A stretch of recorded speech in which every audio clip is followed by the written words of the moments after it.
本当にこの友を身代わりに置いて3日後の日暮れまでに帰ってくるというのだな。私の親友だ。戻ってくるに決まっているではないか。なあナロ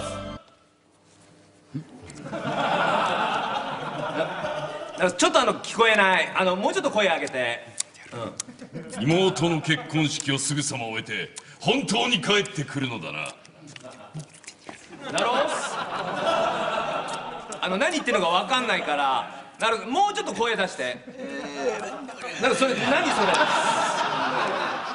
ナロス、本当に戻ってくるんだよね。ねえねえ。だからあんた言ってんじゃんかよ。逆ギレ。よしではナロス行くがよい。今のタイミングじゃダメ。シャッ。いやシャッ。自由だ。